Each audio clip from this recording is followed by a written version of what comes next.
क्या भैया बता पैसेंजर अंदर से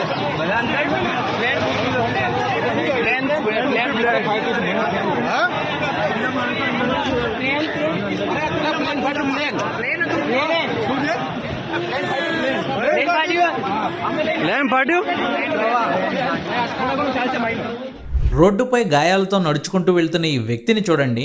ఏదో మొబైల్లో చూసుకుంటూ వెళ్తున్నాడు కదా, ఏమైంది అనుకుంటున్నారా? 242 మంది ప్రయాణికులతో ఘోర ప్రమాదానికి గురైన విమానంలో ప్రాణాలతో బతికి బయటపడింది ఈ మృత్యుంజయుడు ఒక్కడే.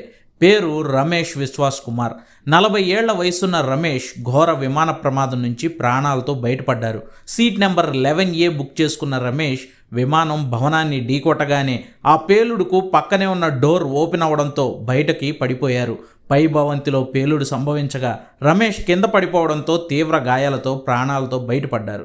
రమేష్ చేతిలో తన బోర్డింగ్ పాస్, తన మొబైల్ కూడా పనిచేస్తూ ఉండడం గమనార్హం.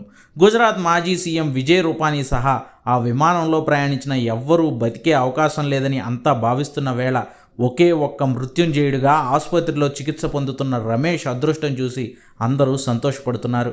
అంతటి ఘోర ప్రమాదం నుంచి తప్పుకున్న ధైర్యంగా నడిచొచ్చి అంబులెన్స్ ఎక్కిన తన మానసిక స్థైర్యానికి అంతా అబ్బురపడుతున్నారు.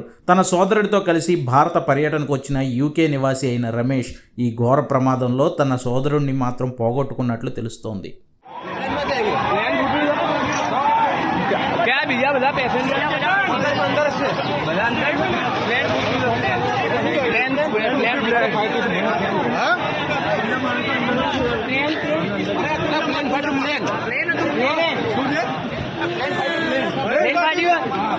Plane party